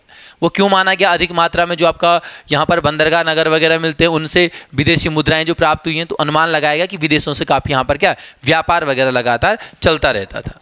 नेक्स्ट अगला है कि निम्न में से किस शासक के द्वारा गिरनार पर्वत पर सुदर्शन झील से नहर निकाली गई। देखो ध्यान से देखें तो इसका आंसर सबसे पहले देखते हैं तो अशोक मिल जाता है। अशोक का एक गवर्नर था कौन, तुषास्प। तुषास्प ने या तुषास्प के द्वारा यह कार्य किया जाता है। लेकिन अगर निर्माण हम देखें तो चंद्रगुप्त मौर्य के काल में इसका जो निर्माण करवाया था, निर्माण किया था, वो किया था किसने, यहाँ पर एक पुष्यगुप्त। देखो ये क्वेश्चन भी आ चुका है कि सुदर्शन झील का निर्माण किसने किया है, तो हम चंद्रगुप्त मौर्य तक ही पढ़ते हैं। लेकिन ध्यान रखना चंद्रगुप्त मौर्य का गवर्नर था पुष्यगुप्त, इसने निर्माण किया।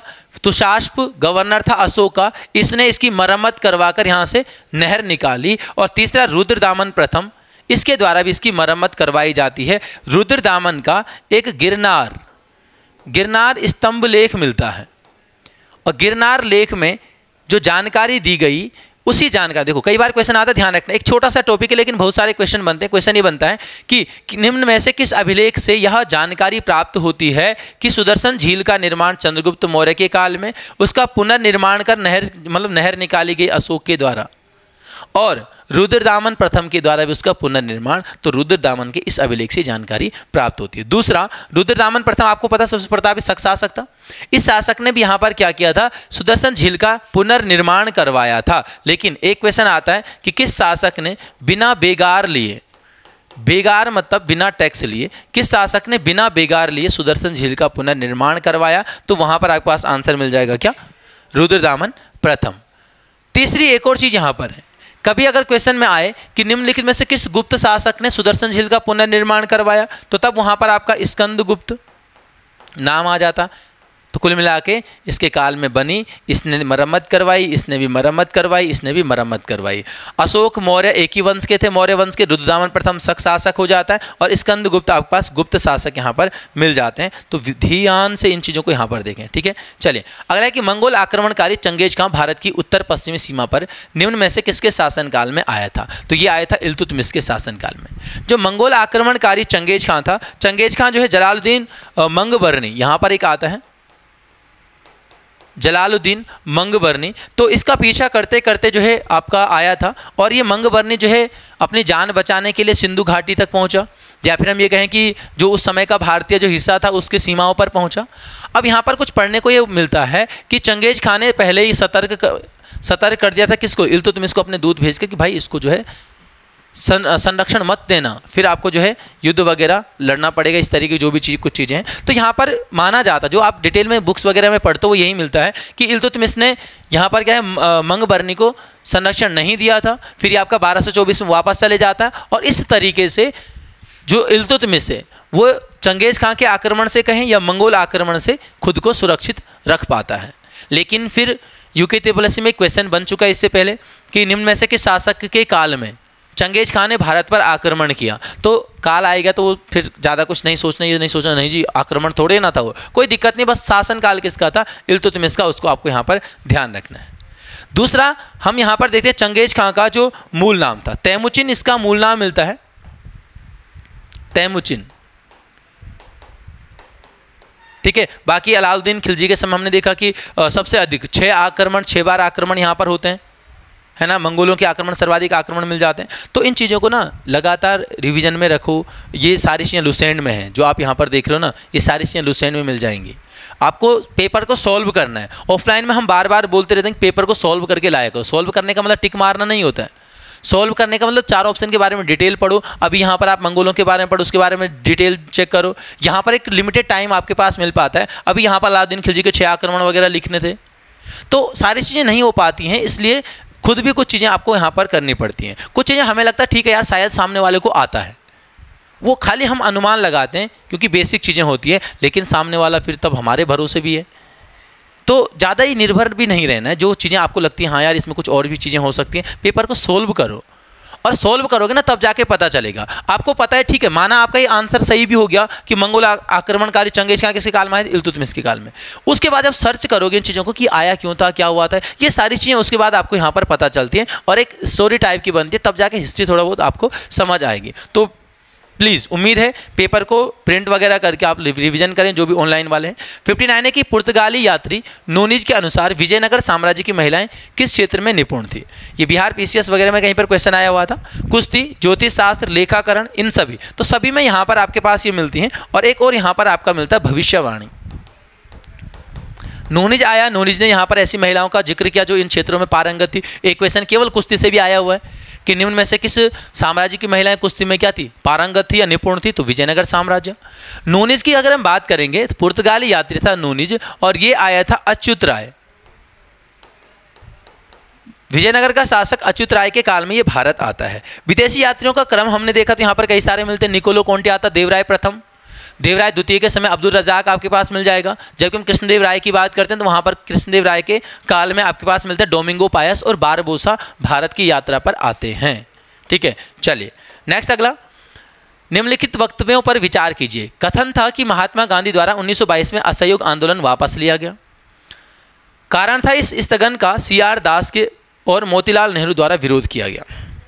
देखो बस सबसे पहले दोनों चीज़ें तो सही हैं कि महात्मा गांधी ने 1922 में असहयोग आंदोलन वापस लिया था। असहयोग आंदोलन आप अगर देखो तो 1 अगस्त 1920 से ही आपका प्रारंभ होता है और 11 कहीं पर 12 भी है, 12 फरवरी 1922 इसको वापस लिया गया। सभी को पता है वापस क्यों लिया गया, क्योंकि 5 फरवरी को गोरखपुर क्षेत्र में 5 फरवरी को चोरी चोरा नामक स्थान पर एक यहाँ पर झड़प वगैरह हो गई थी, जिसमें 20-22 पुलिस वालों को जलाया गया था आंदोलनकारियों के द्वारा। अब गांधी जी अहिंसावादी थे तो वो इस हिंसा से दुखी होकर उन्होंने क्या करा, असहयोग वापस ले लिया। और फिर उससे यहाँ पर ये लोग इन्होंने विरोध करना शुरू कर दिया, CR दास और मोतीलाल नेहरू ने।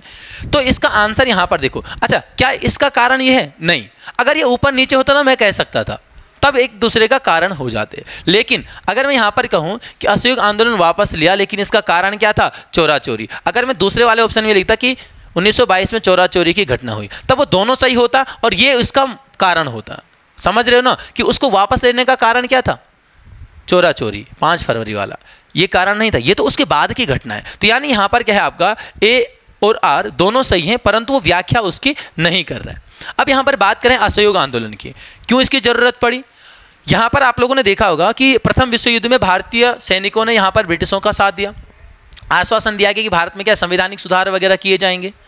लेकिन उसके बाद आप लोगों ने क्या देखा, रॉलेट एक्ट वापस मिल गया आपको, है ना, जो कि आपको बिल्कुल कुछ भी नहीं, आंदोलन वगैरह या कुछ भी इस तरीके की चीज़ें नहीं कर सकते। तो कई सारी ऐसी चीज़ें मिली। अंततः गांधी जी के नेतृत्व में फिर 1 अगस्त 1920 को यहाँ पर क्या किया गया, असहयोग आंदोलन शुरू किया गया। फिर बाद में इसको वापस लिया जाता है, ये सारी चीज़ें हम पढ़ चुके हैं। यहाँ पर कुछ और चीज़ें देखो, CR दास और मोतीलाल नेहरू ने जब इसके स्थगन से नाराज होकर कांग्रेस छोड़ दी थी, और कांग्रेस के अंदर यहाँ पर आपको मिल जाता है कि 1 जनवरी 1923 को इन्होंने यहाँ पर क्या किया, स्वराज पार्टी का गठन किया। ध्यान से देखना, स्वराज पार्टी, मुझे पता है सभी को याद है, अगर मैं यहाँ पर अध्यक्ष पूछने लगूँ तो बहुत कम लोगों को शायद पता होगा। इसके स्वराज पार्टी के अध्यक्ष थे CR दास, लिख लेना इस चीज़ को, CR दास अध्यक्ष थे और मोतीलाल नेहरू इसके यहाँ पर क्या मिलते हैं, सचिव मिलते हैं। इन लोगों ने कहा कि नहीं, हम एक अलग से पार्टी चाहते हैं, एक ऐसी पार्टी का गठन करेंगे जिस पार्टी से हम चुनाव लड़के क्या है, सरकार का हिस्सा बनेंगे और फिर सरकार के अंदर से सुधार करने की कोशिश करेंगे। तो फिर आप लोगों ने लगातार देखा होगा यहाँ पर 23 के चुनाव, 26 के चुनाव, हम उत्तराखंड में भी पढ़ते हैं कि स्वराज पार्टी के टिकट से ये लोग चुनाव लड़े थे। तो यहाँ पर ये सारी चीज़ें आपके पास मिल जाती है। दूसरा एक महत्वपूर्ण क्वेश्चन यहाँ पर हो रहा है, क्योंकि देखो होता क्या ना कि जो टॉपिक हमने पढ़ा होगा उससे थोड़ा सा डीप में क्वेश्चन आए तो हमें लगता नहीं यार ये तो पढ़ा होना चाहिए, ये छोड़ना नहीं चाहिए, छूटना नहीं चाहिए, ये तो बस आता है मुझे यार, आता है शायद, तो वो चीज़ें गड़बड़ कर देती हैं। स्वराज पार्टी का गठन सभी को पता है, लेकिन यहाँ पर ध्यान रखना 1935 में स्वराज पार्टी का कांग्रेस में विलय हो गया था। कभी अगर आए तो ध्यान रखना, कांग्रेस में विलय हो जाता है कब, 1935 ईस्वी में। चलिए अगला आपके पास यहाँ पर है निम्न समूह में से कौन सा पूर्व से पश्चिम की ओर पर्वतों का सही क्रम है? तो इसमें आपका ऑप्शन नंबर 4 है कंचनजंगा, फिर एवरेस्ट, अन्नपूर्णा और धौलागिरी। इनमें से कुछ भी नहीं है। कंचनजंगा सिक्किम में, बाकी सब नेपाल में है। और ये आया हुआ क्वेश्चन है, कई बार अगर आप इस तरीके से क्वेश्चन केवल गूगल पे ही सर्च कर लेना, इस तरीके से जो क्वेश्चन बने हुए हैं। जीएस के क्वेश्चन बहुत कम हैं जो बनाए जाते हैं हमारे द्वारा हो या आयोग के द्वारा हो, ज़्यादातर चीज़ें रिपीट आती हैं और स्पष्टीकरण वगैरह वाली चीज़ें वो हाँ थोड़ा बहुत वहाँ पे बनाई जा सकती हैं। ठीक है, तो ये आपका 4th मिल जाएगा। यहाँ पर ध्यान रखना, धौलावीरा को श्वेत पर्वत, व्हाइट माउंटेन इसको कहा जाता है। धौलावीरा वैसे संस्कृत में उसका धौलागिरी वही उसका नाम यहाँ पर मिल जाता है। नेक्स्ट अगला कि भारत में ग्रीष्मकालीन मानसून की सामान्य दिशा क्या है? देखो ग्रीष्मकालीन मानसून आपका केरल तट सबसे पहले पहुँचता है। केरल तट पर इस पहली वर्षा को मानसून प्रस्फोट कहा जाता है और वहाँ से जो आपका केरल वाला हिस्सा है उस हिस्से से फिर आपका इस तरीके से यानी दक्षिण पश्चिम से आपका कहाँ जाता है? उत्तर पूर्व की ओर जाता है। सर्वाधिक वर्षा, भारत में सर्वाधिक वर्षा किससे प्राप्त होती है? इसी मानसून से। फिर आपके पास उत्तर पूर्व से दक्षिण पश्चिम अगर हम वहां पर देखें तो ये लौटता मानसून, इसको भी लिख लेंगे, लौटता मानसून। इसी दिशा में फिर ये इस तरीके से ये वापस आता है। ठीक है, क्वेश्चन आता है लौटता मानसून से कई बार कि निम्नलिखित में से किसके कारण शीतकाल में या सर्दियों के मौसम में तमिलनाडु में बारिश होने का कारण क्या है? तमिलनाडु में बाढ़ आने का कारण क्या है? तो वो लौटता मानसून हो जाएगा। उसी को प्रत्यावर्ती मानसून कहा जाता है हिंदी में, या उसी को क्या कह सकते हैं हम आपका उत्तर पूर्वी, जहाँ से आएगा उत्तर पूर्वी। ये दक्षिण पश्चिम है, वो उत्तर पूर्वी मानसून। फिर एक क्वेश्चन आप लोगों ने कई बार डिस्कस किया होगा, जो लोग लगातार यहाँ पर जुड़े हुए हैं, कि पंजाब एक ऐसा क्षेत्र मिलता है जिससे दोनों मानसूनों से वर्षा प्राप्त होती है। फिर भारत में वर्षा से संबंधित और भी चीज़ें आती हैं कि शीतकाल में भारत में वर्षा होने का कारण क्या है? तो वो पश्चिमी विक्षोभ आपको मिलती है। और पश्चिमी विक्षोभ किस क्षेत्र से प्रभावित है? भूमध्य सागरीय क्षेत्र से ये आपको प्रभावित मिलती हैं। इन्हीं पश्चिमी विक्षोभ वाली वर्षा को राजस्थान में मावठ के नाम से भी जानते हैं। और हमने देखा कि हिंदी में भी आता है क्वेश्चन कि शीतकाल में होने वाली वर्षा को क्या कहा जाता है? मावठ, मावठ। ठीक है, चलिए नेक्स्ट अगला है कि भारत में निम्नलिखित में से कौन सा मृदा प्रारूप लोहे का अतिरेक होने के कारण अनुर्वरक होता है? ठीक है, देखो ये लोहा, वैसे अगर हम लोहांश की बात करें आयरन ऑक्साइड तो लाल मृदा में भी मिलता है, लेकिन ऑप्शन के अकॉर्डिंग जो क्वेश्चन यहाँ पर ये बना होता है लेटराइट मृदा में। भारत में सर्वाधिक क्षेत्रफल जो मिलता है वो जलोढ़ मृदा का मिलता है। और सबसे उपजाऊ भी कौन सी है? जलोढ़। लेकिन जलोढ़ को भी 2 भागों में बांटा गया है। एक नई जलोढ़ आ जाती है और एक आ जाएगी पुरानी जलोढ़। जो नई जलोढ़ है उसको कहा जाता है खादर, और जो पुरानी जलोढ़ है उसको कहा जाता है क्या? बांगर। क्वेश्चन नॉर्मली अगर आए इन भागों में से कि सबसे उपजाऊ कौन सी है, तो सबसे उपजाऊ है जलोढ़। लेकिन फिर क्वेश्चन आए कि सबसे उपजाऊ नई जलोढ़ या पुरानी जलोढ़ या फिर खादर बांगर, तो खाद देखो इसी खाद में क्या है? खाद शब्द आ रहा है ना, और खाद आपका क्या होती है? उपजाऊ होती है। तो वो चीज़ यहाँ पर आपको मिल जाएगी। काली मिट्टी है, काली मिट्टी को कई बार आप लोगों ने पढ़ा होगा कि इसको रेगुर नाम से जाना जाता है, या कपास की खेती के लिए आपका प्रसिद्ध है, इसलिए इसको कपासी मृदा भी कहा जाता है। चलिए अगला है, निम्नलिखित में से कौन सी झील अपनी निर्माण प्रक्रिया के साथ सही सुमेलित नहीं? तो लोनार आपका महाराष्ट्र में ज्वालामुखी क्रिया से मानी जाती है। पुलिकट आपका अनूप झील, देखो अनूप झील कहा जाता है किसको? लेगून। ठीक है, यहीं पर चिल्का हो गई, सबसे बड़ी चिल्का ही है और सबसे बड़ी खारे पानी की भी चिल्का है। ठीक है, वुलर धरातलीय परिवर्तन, बिल्कुल इसको चाहे तो कह सकते हैं क्या? Plate tectonics. कई बार क्वेश्चन आता है, प्लेट टेक्टोनिक क्रिया इसको कहा गया इसमें एनसीईआरटी वगैरह में खासतौर पे। डीडवाना, देखो डीडवाना हिमानी क्रिया से नहीं है। डीडवाना की अगर हम बात करेंगे तो डीडवाना आपका क्या है? वायु से निर्मित झीलें मिलती हैं। अब मरुस्थल में है, रेगिस्तान में, तो रेगिस्तान में जो है वायु के द्वारा ये निर्मित होती हैं, तो इनको यहाँ पर डीडवाना और सांबर हो जाती है। मैंने क्या कहा था कि सबसे बड़ी खारे पानी की झील है चिल्का, सबसे बड़ी क्षेत्रफल में। सर्वाधिक खारा पानी अगर किसी का आता तब वो सांबर झील आपके पास मिल जाती है। सूर्य के चारों ओर पृथ्वी के परिभ्रमण की चाल होती है, तो ये आपके पास यहाँ पर जो चाल होती है वो आपका ऑप्शन नंबर 2 होता है कि अधिकतम होती है कब? जब पृथ्वी सूर्य के निकट। अब पृथ्वी सूर्य के निकटतम आपको पता है उपशोर कहलाता है, और उपशोर से हमने इस ऊ से ही क्या लिया था? 3, यानी 3 जनवरी को ये दशा यहाँ पर बनती है। पृथ्वी जो सूर्य का चक्कर लगाती है 365 दशमलव समथिंग, यानी 365 दिन और 6 घंटे में लगाती है। फिर वो 6 घंटे ही आगे जाके आपको पता है कि हर 4 साल में लीप ईयर जो आपका फरवरी 28 की जगह 29 जाता है, वो आपके पास यहाँ पर ही मिल जाएगा। ठीक है, चलिए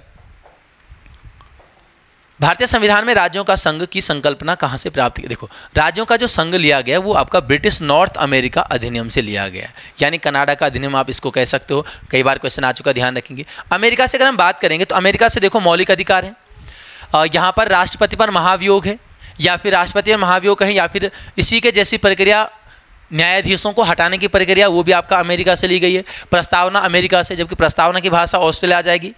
ठीक है, ऑस्ट्रेलिया से आपका प्रस्तावना की भाषा, ऑस्ट्रेलिया से आपका संयुक्त अधिवेशन हो जाता है, और समवर्ती सूची भी यहाँ से ली गई। अच्छा, एक चीज़ और यहाँ पर है, व्यापार की स्वतंत्रता। आर्टिकल 19 में हम देखते हैं ना कि 6 स्वतंत्रताएं, उसमें से व्यापार की स्वतंत्रता आर्टिकल मतलब ऑस्ट्रेलिया से ली गई है। ब्रिटिश नॉर्थ अमेरिका अधिनियम, या फिर मैं कनाडा की बात कर रहा था, तो कनाडा से देखो एक चीज़ महत्वपूर्ण है, 2-3 क्वेश्चन देखो छोटे छोटे टॉपिकों से ही बन जाते हैं। पॉलिटी में तो पॉलिटी बहुत अच्छा मतलब रेशियो रहता है, जिसका पॉलिटी अच्छी है उसको काफ़ी फायदा होता है, जीएस वगैरह में, खासतौर पर हरिद्वार आयोग में वहाँ पर इसका रूल ज़्यादा रहता है। यहाँ पर क्वेश्चन आता है कि सबसे पहले ये आता है कि जो अवशिष्ट शक्तियाँ उस पर कानून बनाने का अधिकार किसको प्राप्त है, तो संघ को। 2 चीज़ें हैं, 1935 के अधिनियम के तहत पूछा जाए तो गवर्नर, लेकिन सामान्य आए तो आपके पास संघ में। और कहाँ से लिया गया था, तब वो कनाडा से आपके पास मिल जाता है। अगला है कि संविधान की प्रस्तावना में शब्दों का सही क्रम। देखो शब्दों का सही क्रम यहाँ पर इस तरीके से आपको ध्यान रखना, संसपलग यानी क्या हो जाएगा, संपूर्ण प्रभुत्व संपन्न, समाजवादी, पंथ निरपेक्ष, लोकतंत्रात्मक, गणराज्य। तो ऑप्शन सेकंड हो जाता है, लास्ट में यहाँ पर गणराज्य लिख सकते हो। गणराज्य आपको पता है गणराज्य क्या होता है कि जहाँ पर देश का जो प्रमुख होगा वो जनता के द्वारा प्रत्यक्ष या अप्रत्यक्ष चुनाव से एक निश्चित समय तक के लिए चुना जाता है, यानी वंशानुगत नहीं होता है, समझ रहे हो। दूसरा लोकतंत्र, तो लोगों का तंत्र, आपको पता लोग ही चुनते हैं सारी चीज़ों को। धर्मनिरपेक्ष, इसी को कहा जाता है क्या, पंथ निरपेक्ष। ये धर्मनिरपेक्ष ही क्या है, पंथ निरपेक्ष। ठीक है, जैसे गंगाधरी शक्तिमान है वैसे ही है। ठीक है, तो यहाँ पर आपका इसका मीनिंग पूछा जाता है कि पंथ निरपेक्ष का अर्थ क्या है। पंथ निरपेक्ष का अर्थ है कि राष्ट्र का यानी देश का अपना कोई विशेष धर्म नहीं है। देश क्या करेगा, संविधान क्या करेगा, सभी धर्मों को समान संरक्षण प्रदान करेगा। समाजवादी, समाज में सभी चीज़ों का आवंटन वगैरह हो जाता है। संपूर्ण प्रभुत्व संपन्न, कि जो भारत है वो अपने बाहरी और आंतरिक सभी मामलों में निर्णय लेने के लिए क्या है, स्वतंत्र, वो इसका अर्थ यहाँ पर मिल जाता है। अगला, भारतीय संविधान के अनुच्छेद 25 में प्रयुक्त हिंदू, इसको रट लेना, कभी इस तरीके से क्वेश्चन आए तो सीधे सीधे आंसर केवल एकमात्र पारसी आपके पास मिल जाएगा।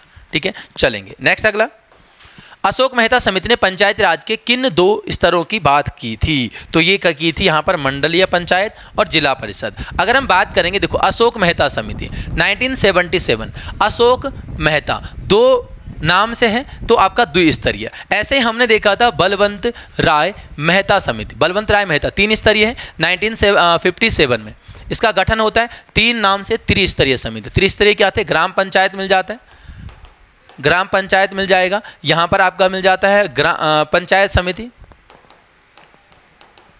पंचायत समिति मिल जाएगा, और तीसरा आ जाएगा यहाँ पर क्या, जिला परिषद।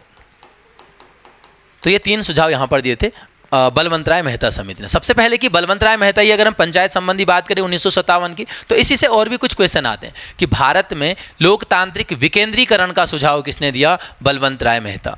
भारत में पंचायती राज व्यवस्था का वास्तुकार कौन है, बलवंत राय मेहता। एक चीज और आती है, आपने यहाँ पर पीवी के राव समिति पढ़ी होगी, पीवी के राव, 4 शब्दों में तो 4 स्तरीय, पश्चिम बंगाल में 4 स्तरीय पंचायत वगैरह आपको देखने को मिलती है। नेक्स्ट है सुमेलित नहीं है, पंचायत राज के विषय 29, बिल्कुल पंचायत राज 29 विषय मिल जाते हैं। 11वीं अनुसूची में आपके पास मिल जाता है, भाग 9 में आपका पंचायत का जो भी यहाँ पर चीज़ें मिलती हैं।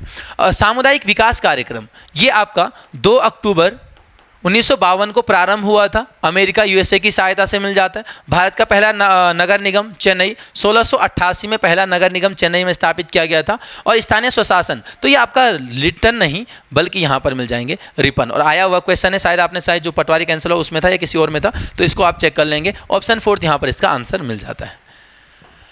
मानव विकास सूचकांक का उच्चतम मान, तो मानव विकास सूचकांक का उच्चतम मान 1 हो जाता है। ज़्यादा चीज़ें मैं बताऊंगा नहीं, पिछले भी पेपर में लगातार ये चीज़ें रिपीट हो रही है, लेकिन हाँ यहाँ पर ध्यान रखने वाली चीज़ है कि तो आपका 2022-23 में, मुझे पता कई सारे लोगों को पता होगा कि भारत का जो यहाँ पर स्कोर मतलब ये मिलता है क्या, 132वां स्थान है, स्कोर आ जाता है। कई बार ये आपको पता है, स्कोर पूछ लेगा कि 1 में से कितने अंक मिले, 0.633 आपके पास स्कोर मिल जाता है।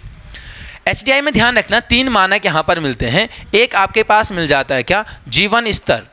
देखो जीवन स्तर किस पर निर्भर करेगा, जिस हिसाब से इनकम होगी, आय अधिक होगी तो जीवन स्तर उस तरीके से बढ़ेगा।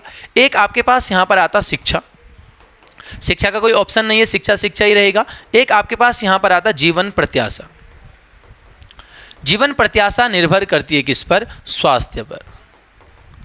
कि भाई जीवन प्रत्याशा क्या होती है, किसी व्यक्ति के जीवित रहने की उम्र या आयु एक औसत है ना, भारत में 69 पॉइंट ऐसा कुछ समथिंग है, इसके हिसाब से तो 67 है, 67.22 ऐसा कुछ है HDI के हिसाब से। तो फिलहाल छोड़ो उसको। जीवन स्तर, शिक्षा और जीवन प्रत्याशा, कई बार ये तीन चीज़ें आ जाएंगी, कई बार ये एक दूसरे को रिप्लेस कर सकती हैं कि स्वास्थ्य, आपको ये ध्यान रखना है, इनकम निर्भर करेगी जीवन स्तर, स्वास्थ्य निर्भर करेगा जीवन प्रत्याशा, और शिक्षा शिक्षा ही रहेगा। ठीक है, चलिए नेक्स्ट अगला है कि भारतीय योजनावधि में प्रथम योजनावकाश किस पंचवर्षीय योजना के पश्चात शुरू हुआ था।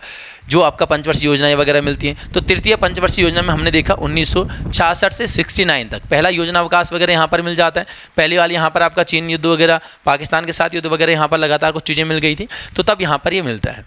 दूसरे की अगर हम बात करेंगे तो पाँचवीं पंचवर्षीय योजना के बाद ये आपके पास मिल जाता है 1978 से 80, और इसको ना अनवरत योजना यहाँ पर क्या है, यहाँ पर चलाई गई थी, अनवरत योजना चलाई गई थी, अनवरत रोलिंग प्लान। अब रोलिंग प्लान क्या था, तो रोलिंग प्लान से संबंधित हमने चीज़ें देखी कि इसको एशियन ड्रामा नामक पुस्तक लिखी गुन्नार मिर्डल ने, तो गुन्नार मिर्डल ने सबसे पहले यहाँ पर अनवरत योजना रोलिंग प्लान दिया है।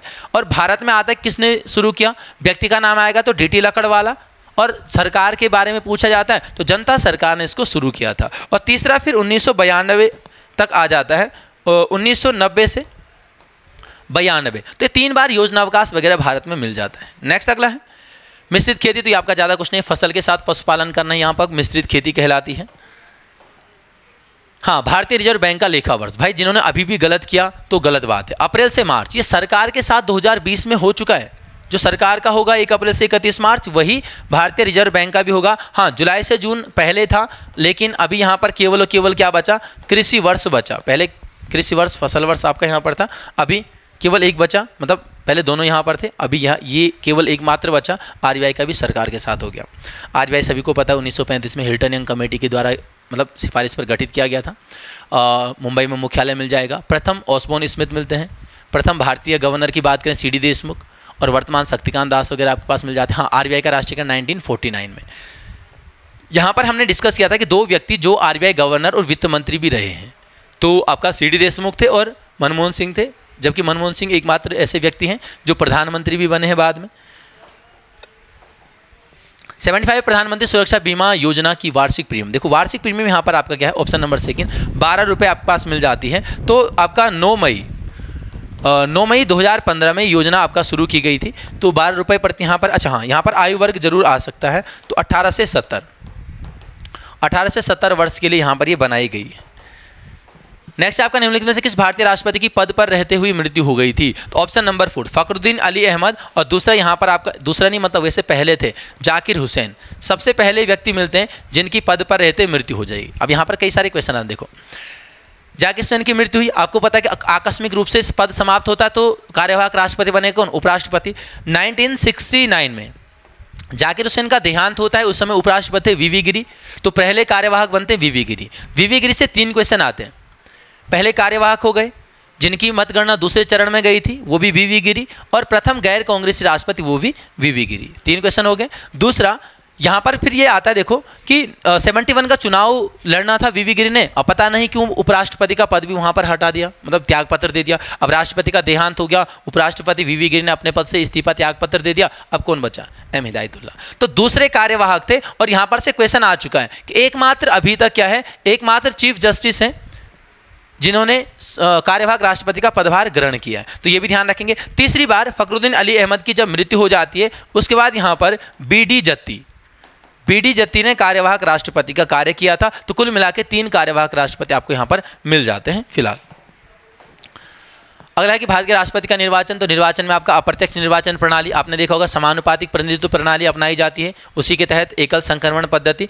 समानुपातिक प्रतिनिधित्व प्रणाली को जो दिया था वो दिया था थॉमस हेयर ने। ये NCERT का क्वेश्चन है, ध्यान रखेंगे, ठीक है। बाकी राष्ट्रपति के निर्वाचन मंडल की बात करें तो आर्टिकल 54 में आपके पास मिल जाएगा। संसद यानी कि लोकसभा और राज्यसभा के सभी निर्वाचित सदस्य इसमें शामिल होते हैं। सभी राज्य विधानसभाओं के निर्वाचित सदस्य, और 70वां संविधान संशोधन में दिल्ली पांडिचेरी को भी यहाँ पर शामिल किया गया कि दिल्ली और पांडिचेरी की विधानसभाओं के भी केवल निर्वाचित सदस्य इसमें शामिल हो सकते हैं, मतलब होंगे, ठीक है। और उसके बाद 55 में निर्वाचन पद्धति, जो अभी हम आपका देख चुके हैं, अप्रत्यक्ष चुनाव प्रणाली, एक आनुपातिक प्रतिनिधित्व प्रणाली और एकल संक्रमण पद्धति वगैरह जो आपके पास मिल जाती है। अच्छा, एक और चीज़ है, ये तो ठीक है, समानुपातिक प्रतिनिधित्व प्रणाली होती है जहाँ पर विजेता को 50% प्लस 1 वोट लेना जरूरी है। वहाँ पर वोटों की संख्या नहीं, परसेंट मायने रखता है। जो नॉर्मल चलती है, जिसको ज़्यादा वोट मिले वो विजयी घोषित किया गया, तो वो प्रणाली मिलती है first past the post. First past the post आपके पास यहाँ पर ये मिल जाती है, तो इसको भी ध्यान रखेंगे, ठीक है। आम चुनाव में जो सामान्य चुनाव होते हैं। 78 संयुक्त राष्ट्र संघ की अध्यक्ष बनने वाली प्रथम महिला, ये आपका विजया लक्ष्मी पंडित मिल जाती है। एनी बेसेंट हमने पिछले पेपर में देखा था कि इन्होंने क्या किया था, सितंबर 1916 में मद्रास में होम रूल लीग की स्थापना करी थी। फिर अप्रैल वाला, तिलक वाला हम डिस्कस कर चुके थे। यहीं पर हमने देखा कि एनी बेसेंट ने 20 अगस्त 1917 को अपने होम रूल लीग को समाप्त करने की घोषणा करी है। अरुणा आसफ अली, जो ग्वालियर टैंक है, आपको पता है ग्वालियर टैंक मैदान में भारत छोड़ो आंदोलन की यहाँ पर रूपरेखा तैयार हुई थी और इसी में सभा का आयोजन हुआ था, तो इन्होंने ग्वालियर टैंक में जो है झंडा फहराया था। उषा मेहता की अगर हम बात करेंगे तो उषा मेहता भूमिगत रेडियो, इन्होंने क्या किया था, भूमिगत रेडियो का संचालन, भूमिगत रेडियो का संचालन इनके द्वारा यहाँ पर किया गया था, ठीक है। चलिए 79 की बौद्ध धर्म में भिक्षुणी के रूप में स्त्रियों को प्रवेश की अनुमति, तो ये आपका यहाँ पर ऑप्शन नंबर 2 वैशाली में दी गई थी, ठीक है। तो श्रावस्ती की बात करें तो श्रावस्ती में क्या मिलता है, सर्वाधिक उपदेश। 4 स्थल बहुत महत्वपूर्ण मिलते हैं बौद्ध धर्म से संबंधित। लुम्बिनी जहाँ पर जन्म हुआ था, बोध गया जहाँ पर ज्ञान की प्राप्ति होती है, पहला उपदेश सारनाथ, और महापरिनिर्वाण हुआ था कुशीनगर में। तो ये 4 महत्वपूर्ण है। उसके अलावा 2 इनको भी ध्यान रखें, सर्वाधिक उपदेश श्रावस्ती में और वैशाली में यहाँ पर स्त्रियों को अनुमति दी गई थी। अगला है कि भीतरकनिका संरक्षित क्षेत्र मुख्यतः किस जीव के लिए संरक्षित है, तो ये आपका लवण जल, मगरमच्छ वगैरह हो जाता है। और भीतरकनिका उड़ीसा में, इसको भी ध्यान रखेंगे। नेक्स्ट है जून 2023 में जारी वैश्विक शांति सूचकांक 2023 में भारत को 126वां स्थान। देखो एक तो क्वेश्चन में ये आंसर मिल जाता है, महत्वपूर्ण है। उसके बाद यहाँ पर स्कोर पूछा गया कि 2.314 आपके पास यहाँ पर ये मिल जाएगा, ठीक है। चलिए अगला है कि 42वां आसियान शिखर सम्मेलन 2023 किस देश में आयोजित हुआ, तो ये आपके पास मिलता है ऑप्शन नंबर 2 इंडोनेशिया में। अगर हम आसियान की बात करेंगे तो आसियान का गठन 8 अगस्त को मिल जाता है। 8 अगस्त 1967 में इसकी स्थापना मिल जाती है और आपके पास मिल जाता है कि इसका जो मुख्यालय वो कहाँ पर आपका जकार्ता में मिल जाएगा। अगला है कि जून 2023 में मायोना ज्वालामुखी में विस्फोट हुआ जो स्थित है, तो मायोना आपका फिलीपींस, ऑप्शन नंबर 4 में, ज़्यादा कुछ इसमें है नहीं, बस करंट का फैक्ट है। अगला है कि 2023 में चौथा राष्ट्रीय जल पुरस्कार 2022 की घोषणा की गई, इसमें सर्वश्रेष्ठ राज्य का दर्जा, तो वो बस सीक्वेंस वाइज है। एमपी सबसे पहले स्थान पर था, उसके बाद उड़ीसा, आंध्र प्रदेश यहाँ पर आपको मिल जाएंगे।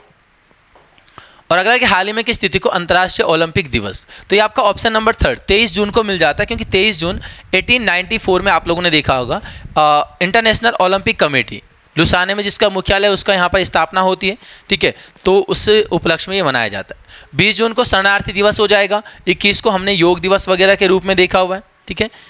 तो फिलहाल ये आपके पास है जीएस वगैरह, बाकी जो रीजनिंग है या कंप्यूटर वगैरह है वो आपको लगातार यूट्यूब वगैरह पर मिल ही रहा है, तो उम्मीद है आप लोग उसको चेक करते रह रहे होंगे।